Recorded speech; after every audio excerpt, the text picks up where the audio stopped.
Sabe, quando a gente olha para o capítulo 7 de Hebreus, à primeira vista pode parecer um baita quebra-cabeça teológico, né?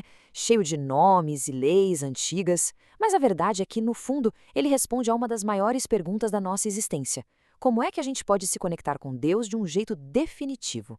O que a gente vai fazer aqui é desvendar esse argumento brilhante, passo a passo, para entender por que ele é tão fundamental. Beleza, então vamos nessa. O nosso caminho vai ser o seguinte. A gente começa com uma figura super misteriosa que aparece do nada, um tal de Melquisedeque. Depois, vamos ver por que o sacerdócio dele era de alguma forma superior ao famoso sacerdócio de Levi. Daí, a gente vai explorar os limites da antiga lei, descobrir a nova e melhor esperança que foi prometida e finalmente entender o que significa ter um sacerdote que é perfeito e eterno. Tudo começa aqui, com um personagem que surge na narrativa bíblica sem nenhum aviso prévio. Ele interage com ninguém menos que o grande patriarca Abraão e some tão rápido quanto apareceu, deixando um rastro de mistério que vai ecoar por séculos. E essa é a grande pergunta que move todo o capítulo. A identidade e a função desse homem são a chave para a gente entender a superioridade do sacerdócio de Cristo. Então, afinal, quem era esse cara?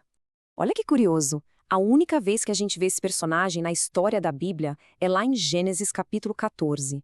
Ele é apresentado com dois títulos impressionantes, Rei de Salém e Sacerdote do Deus Altíssimo. Ele abençoa Abraão e, o mais incrível, Abraão, o pai da fé, dá para ele o dízimo de tudo. E depois disso, silêncio total. Ele some dos registros.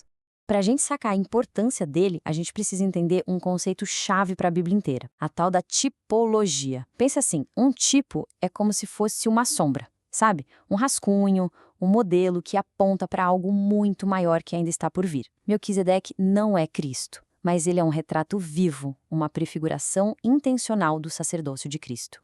E não para por aí, os próprios títulos de Melquisedeque já entregam o jogo. O nome dele significa Rei de Justiça.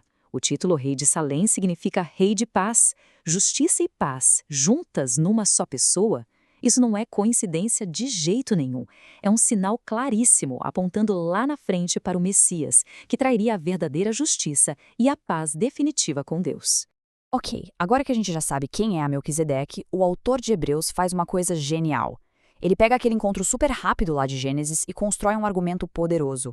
O sacerdócio de Melquisedeque não era só diferente, era superior ao famoso sacerdócio levítico. A prova está ali, na cena em si. De um lado temos Abraão, o grande patriarca, que recebe a bênção e paga o dízimo. Do outro lado, Melquisedeque, que dá a bênção e recebe o dízimo. Essa dinâmica estabelece uma hierarquia que não tem como questionar. E aí, o autor de Hebreus crava isso como um princípio universal. Aquele que abençoa está numa posição de maior autoridade. A lógica é simples. Se Melquisedeque abençoou Abraão, o pai de toda a nação de Israel, então o sacerdócio de Melquisedeque é superior ao sistema que viria de Abraão. E o raciocínio fica ainda mais interessante. O autor diz o seguinte: olha, o Levi, que foi o ancestral de todos os sacerdotes levíticos, ele nem tinha nascido ainda, mas ele já existia, de certa forma, nos lombos do seu bisavô Abraão. Então, quando Abraão pagou o dízimo, é como se, de forma simbólica, todo o sacerdócio levítico estivesse ali, reconhecendo a superioridade de Melquisedeque. Beleza, já ficou claro que um é superior ao outro. Mas aí a gente pergunta, tá, e daí? Por que isso importa? E importa, e muito. Porque o sistema antigo, o sacerdócio de Levi, tinha limitações. Ele não era a solução final. Vamos ver por quê? É exatamente essa pergunta que o autor de Hebreus joga na mesa. Pensa bem. Se o sistema estabelecido com Moisés fosse suficiente para resolver o problema entre a humanidade e Deus, por que, séculos depois, o rei Davi iria profetizar sobre um sacerdote de um tipo completamente diferente? A própria existência dessa promessa já é uma prova de que o sistema antigo não dava conta do recado. E as limitações do sacerdócio levítico eram bem claras.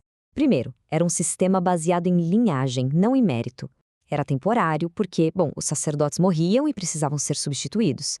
Além disso, eles mesmos eram homens pecadores e tinham que oferecer sacrifícios por si mesmos. E o ponto crucial, os seus rituais não conseguiam purificar a consciência de forma permanente.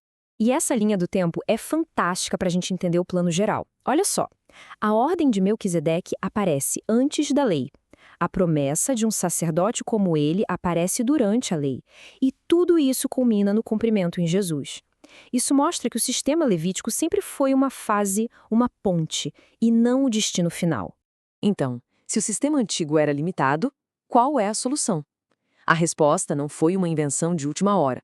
Na verdade, estava lá o tempo todo, escondida à vista de todos, numa antiga promessa feita ao rei Davi. E aqui está a chave que abre tudo. Esse versículo do Salmo 110 é citado várias e várias vezes em Hebreus. É a prova carimbada por Deus de que um novo tipo de sacerdócio, eterno e superior, já estava nos planos desde o começo. Um sacerdócio baseado não em linhagem, mas num juramento divino. Isso resolve um problemão teológico, quase um escândalo. Jesus era da tribo de Judá, a tribo dos reis, e não de Levi, a tribo dos sacerdotes. Como ele poderia ser um sacerdote? A resposta é brilhante. O sacerdócio dele não vem da ordem de Arão, vem da ordem superior de Melquisedeque, que une realeza e sacerdócio, e é baseado não em quem eram seus pais, mas no poder da sua própria vida, que não pode ser destruída. Então, o que amarra tudo é isto.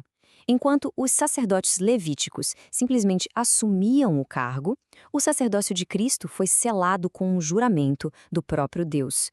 Isso o torna o fiador, a garantia de uma aliança muito melhor e mais segura. E isso nos leva direto para o clímax do argumento. Já vimos o problema e a solução profetizada. Agora vamos ver a perfeição e os resultados práticos de ter Jesus como nosso sumo sacerdote eterno. O autor de Hebreus diz que era exatamente de um sacerdote assim que nós precisávamos. Alguém que fosse perfeitamente santo, sem maldade ou mancha moral, completamente separado da natureza do pecado e exaltado acima de tudo.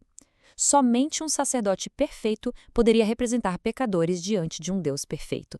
E esse contraste final é muito poderoso. Os sacerdotes levíticos ofereciam sacrifícios repetidamente, dia após dia, inclusive por seus próprios pecados. Cristo, por ser sem pecado, ofereceu a si mesmo, uma única vez, como sacrifício perfeito e final. O trabalho dele está consumado. E aqui está o resultado final, a promessa gloriosa. Por causa de quem ele é e do que ele fez, Cristo pode salvar de forma completa, total e definitiva.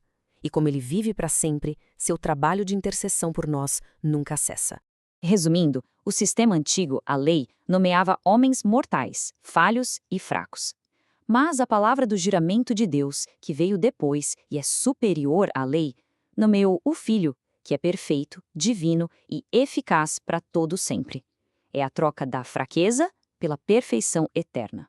Então, por que tudo isso importa hoje?